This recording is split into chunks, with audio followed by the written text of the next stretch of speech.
All right, so we're going to pick up where we left off in the last video. So in the last video, we had the Raspberry Pi installed in the back of the monitor. We closed up the case, and if everything is connected properly, then it should go through the boot up process for the first time. The boot up process for the first time is a little bit lengthy, so don't think that it's going to boot up right away. It has to go through some diagnostics and everything. But I wanted to mention, importantly, before you actually plug in the touchscreen monitor and begin the boot up process, you're going to need a couple of things. First and foremost, you're going to need a keyboard. Okay, so I have an old keyboard here that I was able to find and secure. It's just your regular run-of-the-mill keyboard. It is a USB keyboard. All right, that's important because a Bluetooth keyboard, it might not connect right away until you have the Bluetooth set up, and if you don't have a keyboard, you're going to have difficulty getting that set up. And the reason why I say that is because the touchscreen monitor does not have a virtual keyboard. It does not have a keyboard that pops up when you're doing something on the monitor, when you're trying to enter information. And this is absolutely vital because you cannot connect to Wi-Fi without a keyboard, because there's no way to get the which Wi-Fi you're going to connect to and the passcode and all that stuff. And then there's other settings that you're going to have to go through right off the bat that are going to require a keyboard. So before you even plug it in, go ahead and try to find a keyboard. All right, and make sure it's a USB keyboard and just plug it into the USB ports behind the monitor. Everything will be fine. It will automatically recognize it. You don't need a mouse. Certainly you could also use a mouse, but you don't need a mouse because the touchscreen does work. That's not necessary. So with that being said, and because I have a keyboard, I'm going to assume that you have paused this video and then you've gone and found a keyboard and now you've connected it in there. And I'm going to proceed. So you're going to connect back here. You can see the power connection right there, and you're going to connect the power supply that is provided.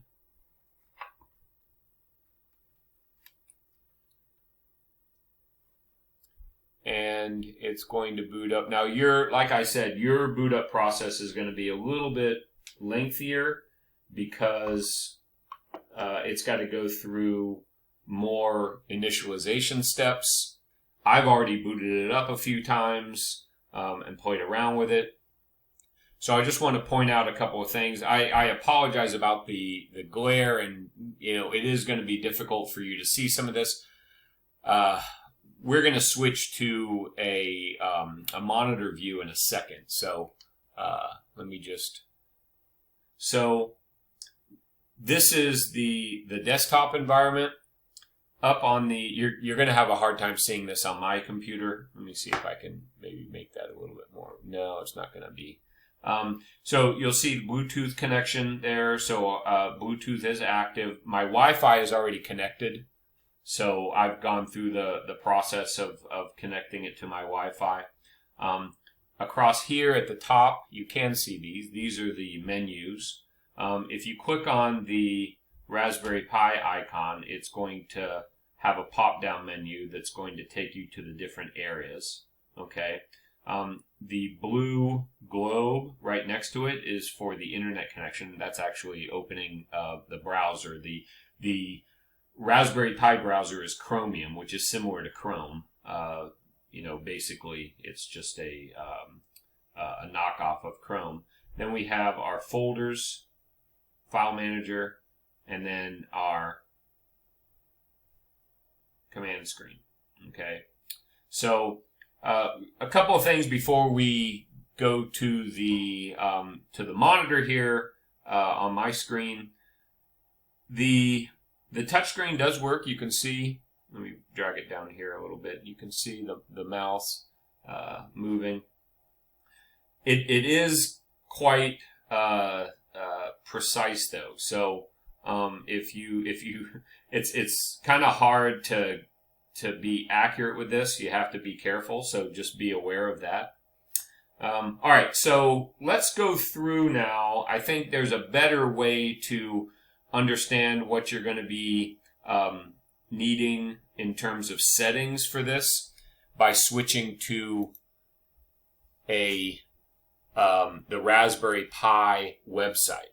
Okay, so this is the same website that we went to before. So let me just show you where that is, just in case you've forgotten.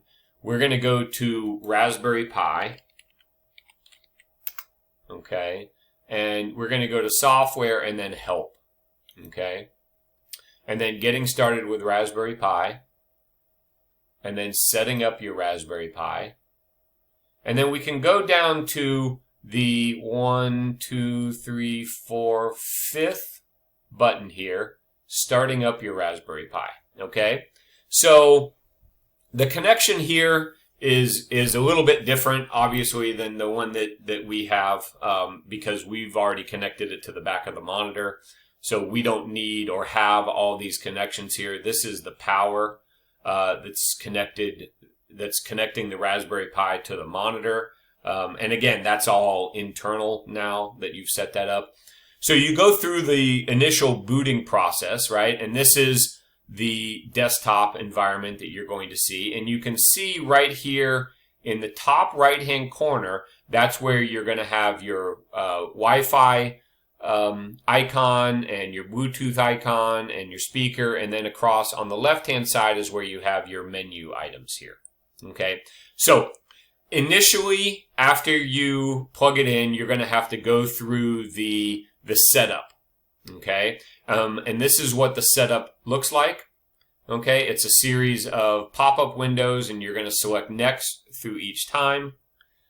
When you come to the set the country, your country is United States. The language is going to be English, and then the time zone, depending on where you're located, you're going to choose the proper time zone. Okay, now let me pause right here. Without a keyboard, or even with a keyboard, these little buttons here are difficult to activate. Okay, so take your time on this. You'll see, it's hard for me to explain it, but you'll see when you get there that what happens is the drop down menus here kind of disappear quickly. So you'll have to be patient. This might be a place where a mouse would be beneficial, okay? But it's not necessary. I got through it, after the third or fourth try. So you can go through that. Then you're going to need to connect to your Wi-Fi, okay? Now this is important because right off the bat, Raspberry Pi wants to download the latest versions of all the software that is already pre-installed, okay? And the only way that it can do this is to connect to your Wi-Fi and then to the internet and the locations, the repositories where it's going to go get that software, okay? So you're going to need to connect to a Wi-Fi. Now, let me back up a second. This area right here is for a password. You don't need to do the password. You can use the default password. The default password, as it says right here, the default user is Pi, P-I, and the password is Raspberry. So if you want to leave that, you can always change that later. I didn't change mine. I just took the default. It's just as easy right now.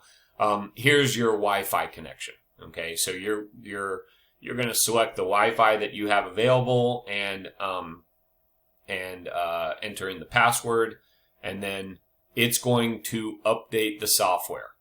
Okay, this will also take some time. So like I said, this first initial boot up process, maybe it's 10 to 15 minutes. Okay, and then it's going to restart, and then everything is going to be good to go. Okay, so after we go through this, let me go to the next screen. There's some information on where to find help if you have any problems. Of course, you can reach out to your instructors for this class if you have problems with it. And then we go to the what next. And that takes us all the way through these features. So that's it. All right. So once you have that set up, let me go back to this. Once you have that set up and you've downloaded, updated the software, and then gone through and restarted everything, let me just show you how to shut down. So we'll start with basically the shutdown process. So we click on the Raspberry Pi and we go to the log out, and then there's shutdown. You can see reboot and log out. So I'm not going to do any of these, so I'm going to click on the X. You can see how small the X is. When we go to the browser here we go. It's going to open up Chromium. I haven't set any home screens yet or anything like that, so certainly you can go through and customize this as much as you want. Let's close that. The other software that we have available, of course, we have different programming languages available. We have VLC Media Player for playing videos, Image Viewer for looking at photos, different accessories here, okay. Preferences. If you miss or want to change something in the initial settings, this is where you're going to want to go, okay. Now, there was one configuration that I wanted to talk to you about, and that was installing a keyboard, because it would be nice to have a pop-up keyboard on this. So you can see when we go here to keyboard, there's nothing here for pop-up keyboard, okay? So how do we get a pop-up keyboard? Well, one thing that we can do is we can go to download it and install it from our repository. So in order to do that, I'll show you how to do that. You're going to go to the terminal setting, which is that button up here on the menu, and it's going to open up a screen like this. And you're going to type in the following: sudo, S-U-D-O, space, apt, right? So this is Linux commands. Install Matchbox dash keyboard. And I'm going to hit enter. Whoops, and I spelled that wrong. Sudo apt install Matchbox dash keyboard. Hit enter. It's installing everything. Now, I've already installed it in there, so it's going to go through and do that. And then to activate the keyboard,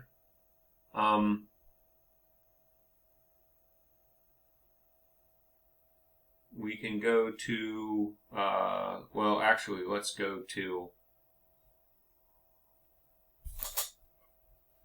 the Raspberry Pi icon, accessories, and then keyboard right there, and you can see the pop-up keyboard. Now, I shouldn't say pop-up because this doesn't pop up when you need it. This is just a setting that you can turn on. So, if you wanted to get rid of the keyboard after the initial setup, then you certainly can, and you can use this, okay, as your main keyboard, right? Make it go away right there. You can't use that initially because you need to connect to the internet to download it and install it. And in order to connect to the internet, you need a keyboard in order to enter the Wi-Fi information for the Wi-Fi in your area. Okay, so that's as much as we're going to go through in general about the touchscreen monitor. All right, everything should be running at this point, and it's going to be up to your instructors and what you're going to be trying to do in class as far as how you're going to utilize the keyboard and the touchscreen monitor. Okay, so that wraps up our construction, installation, and setup for the Raspberry Pi 10.1 touchscreen monitor. I hope you had fun. I hope everything went well for you. And I'll see you in class.